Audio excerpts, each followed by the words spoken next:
Good morning everyone, welcome back to my channel. কেমন আছো তোমরা সবাই? আশা করছি সবাই খুব ভালো আছো, আমরাও বেশ ভালো আছি। কাল রাত্রিবেলার দিকে না একটু মেঘমেঘ করেছিল, সেই জন্য আজকে সকালবেলা থেকে গরমটা একটু কম। আর গরমটা কম বলেই আজকে কিন্তু ব্লগ করার এনার্জিটা একটু বেশিই আছে বলতে পারো। আরও একটা কারণ আছে, একটু দেরি করেই কিন্তু আজকে ব্লগটা স্টার্ট করেছি। কী কারণ সেটা তোমাদের ব্লগে আস্তে আস্তে আমি সবটা বলবো। তবে এই মুহূর্তে কিন্তু অনেকটাই বেলা হয়েছে। তবে বিছানাটা আমার সকালবেলাতে আজকে তোলা হয়নি, দেরি হয়ে গেছিলো এই দিকটায় আর আসা হয়নি। সেই জন্য এখন বিছানাটা তুলে ভালোভাবে খাটটা ঝাড় দিয়ে নিচ্ছি। আর সাথে করে না ভেবেছি আজকে আমার আলমারিটা, ড্রেসিং টেবিলটা, খাটের সাইডগুলো ওগুলোকেও সব পরিষ্কার করব, কারণ এগুলো তো রোজ রোজ করা হয় না। তবে এগুলোতে না প্রচণ্ড ডাস্ট পড়ে গেছে।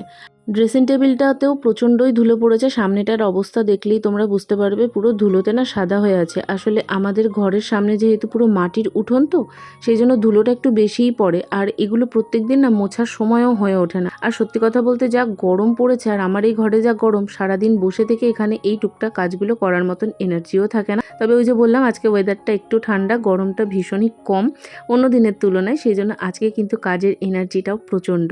তাই ভাবলাম এই ওয়েদার কাল থেকে থাকবে কি থাকবে না, চটপট এই কাজগুলো সেরে ফেলি।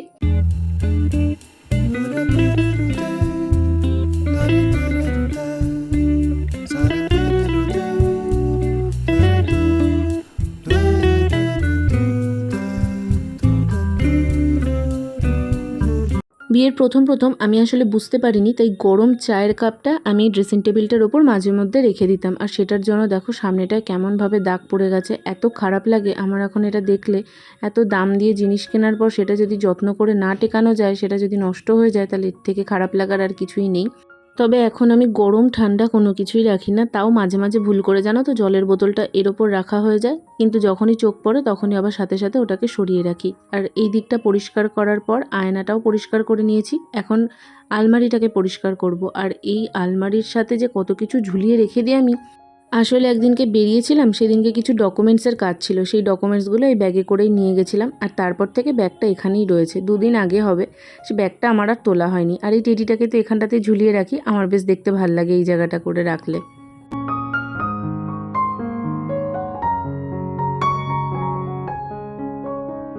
এর আগের দিন তোমাদের দেখিয়েছিলাম আমি স্ট্যান্ড ফ্যানটা পরিষ্কার করেছিলাম। তবে আমার যে ওয়াল ফ্যানটা, সেটা কিন্তু সেদিন আর পরিষ্কার করা হয়নি। ভেবেছিলাম আর একদিন করব, সেই ভাবনা আমি এখনও বাস্তব করতে পারিনি।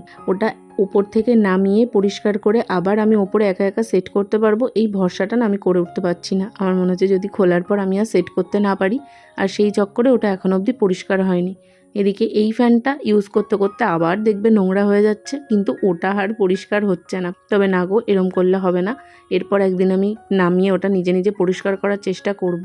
তাতে যদি পরিষ্কার না করতে পারি, তাহলে এই স্ট্যান্ড ফ্যানটা দিয়ে সেদিনটা কাটিয়ে নেবো। রাত্রিবেলা রিন্টু এসে বলেছে ঠিক করে দেবে। তবে কি বলতো, একটা কাজ শুরু করার পর সেটা যদি নিজে শেষ করতে না পারি, আর নিজের পছন্দ মতন রূপ দিতে সেটাকে না পারি, তাহলে বড্ড বাজে লাগে আমার। মানে কারোর কাছ থেকে হেল্প নিতে না এখন আর একদমই ভালো লাগে না। আমার মনে হয় আমার নিজের কাজটা নিজেই করে নিই।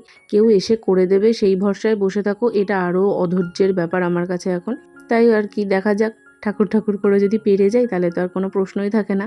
কারণ সারাদিন পর রাত্রিবেলা এসে ওরও আর এনার্জি থাকবে না। আর ছুটির দিনটা তো আমাদের ছুটতে ছুটতেই কেটে যায়। যাক, ঝাড়া মোছার কাজ কমপ্লিট। চলো এবার স্নান করে আসি, তারপর তোমাদের সাথে আবার কথা হবে।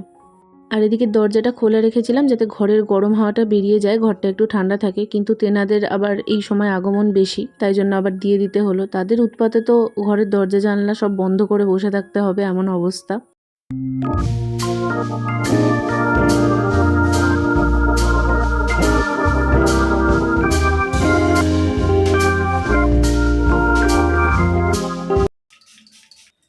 গুড আফটারনুন এভরিওয়ান, বাসছে 1:30।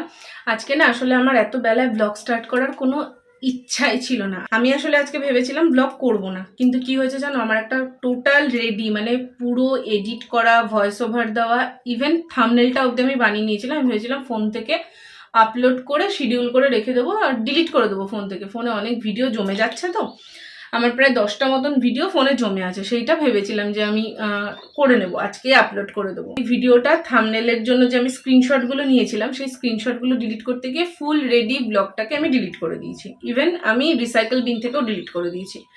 তো এত প্রচণ্ড খারাপ লাগছে। মানে আগের বুধবার রিন্টুর সঙ্গে ঘুরতে গেছিলাম, তো অনেকদিন বাদে আমরা কোথাও ঘুরতে গেছিলাম, একটা দরকারেই গেছিলাম, তো পুরো দিনের ব্লগটা জলে এখন ডিলিট করেই ফেলেছি। মানে ওটা না আমি ভুলতেই পারছি না। এবার আমি যদি আজকে ব্লগ না করি, আমি এঙ্গেজ থাকবো না, আমার মাথার মধ্যে ওটাই চলতেই থাকবে চলতেই থাকবে, আমার ভাল লাগবে না। তো ওই জন্য ভাবলাম না, একটা ব্লগ করি, তাহলে আমি কিছুটা হলেও অন্যদিকে মাইন্ডটা ডাইভার্ট রাখতে পারবো। আর বাড়িতে আজকে হবে হচ্ছে ডিমের কারি। এবার ডিমের আলু আর ডিম আমি সেদ্ধ করে রেখেছি, ভেবেছিলাম এই বেলাতেই করবো, কিন্তু এখন আর ইচ্ছে করছে না।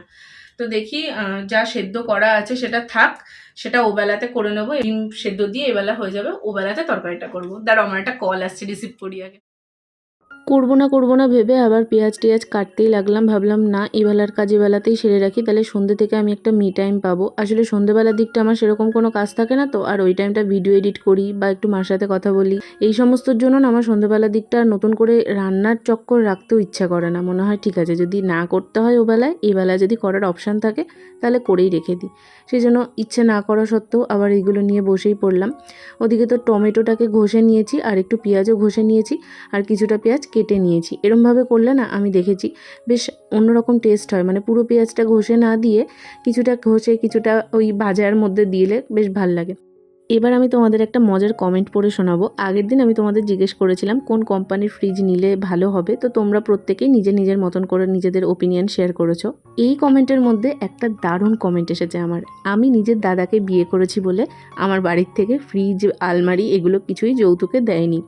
প্রথমত এই কমেন্টটা পড়ে আমি হাসবো না কাঁদবো ভেবেই পাচ্ছিলাম না, যে এত সুন্দর আমার সম্পর্কে নিউজ এদেরকে দেয় কে। মানে আমি নিজেই জানি না আমার সম্পর্কে এরকম ব্রেকিং নিউজ তারা জেনে যায়, সেটা গেল।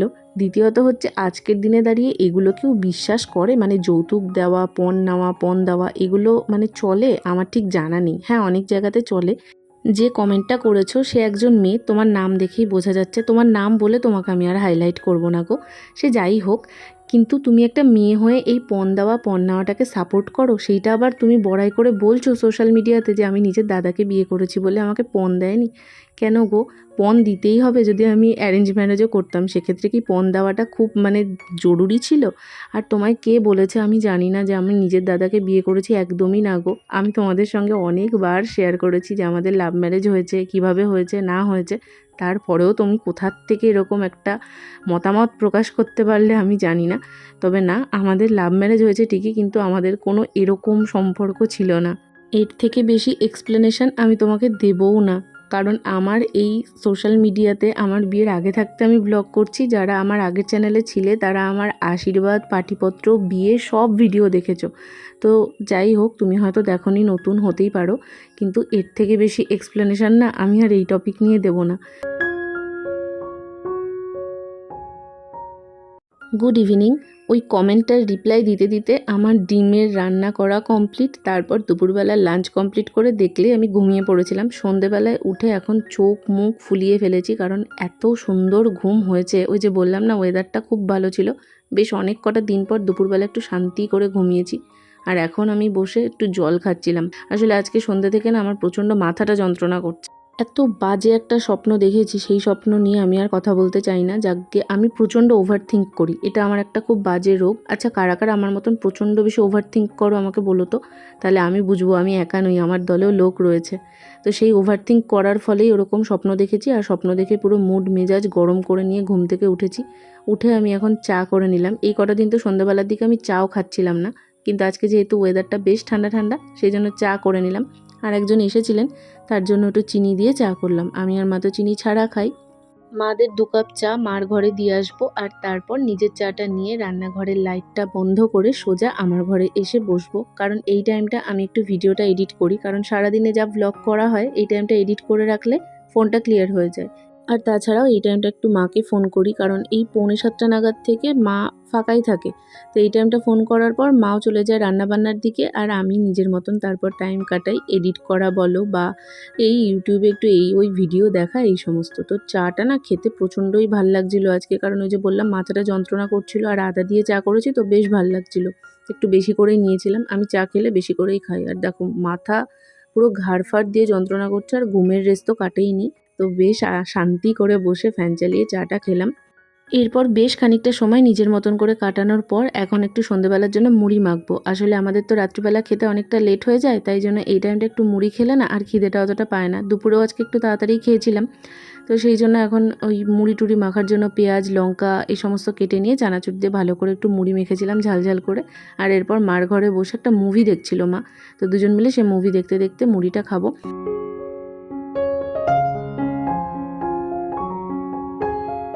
যেদিন প্রচণ্ড গরম থাকে সেদিন আর কিছু মনে হয় না, তবে আজকে মনে হচ্ছিলো এই মুড়িটার সাথে একটু যদি আলুর চপ বা পেঁয়াজি থাকতো বা যদি একটু গরম গরম বেগুনি থাকতো, যাই হোক দারুণ লাগতো কিন্তু। সেই কথাটাই আমি মাকে বলছিলাম, তাই মা বললো যে মুড়ির সাথে না হোক রাত্রের জন্য একটু বেগুনি বা পেঁয়াজি কিছু একটা ভাজাভুজি করা হবে। মা তারই এখানে প্রিপারেশন নিচ্ছে আর এইদিকে ভাতও হচ্ছে। আর দুপুরে ডিমের কারিটা তো আছেই। আজকে ডিমের কারিটা না ঝোল না করে একটু কষা কষা করে করেছিলাম। আসলে এই গরমের জন্য না আমি যাই রান্না করছিলাম একটু পাতলা ঝোলই করছিলাম। কিচ্ছু খেতেও ইচ্ছা করছে না, বিশ্বাস করো। ঝোল ঝাল সেরকম বেশি গা মাখা করে কিছু, ওই জন্য পাতলা করে ঝোল করছিলাম। তবে আজকে বললাম না ওয়েদারটা ভালো, তো সেই জন্য আজকে একটু ডিমটা ঝাল ঝাল করে কষা করেছিলাম। সাথেই দেখো বেগনি করছে মা এখন। রাতের ডিনারটা কিন্তু আজকে ফাটাফাটি হবে। আমার না রাত্রিবেলাতে বলো বা দিনের বেলাতে বলো ভাতের সাথে ওই মাছ মাংস ডিম এইসবের থেকে বেশি ভালো লাগে এরকম একটু বেগুনি হবে, একটু আলু সিদ্ধ মাখা হবে, এইসব দিয়ে খেতে কিন্তু একটা আলাদা রকমেরই লাগে। আর এদিকে বেগুনি কিন্তু আমি সাথে সাথে একটা নিয়ে খেয়েও ছিলাম। ওদিকে রাত্রিবেলা রিন্টু ফেরার পথে আবার মিষ্টিও নিয়ে এসেছিলো, মানে সব দিক দিয়ে সোনায় সোহাগা। আর এই মিষ্টিটা আমার ফেভারিট। চলো আজকের ব্লগটা এই মিষ্টি দিয়ে শেষ করলাম, টাটা।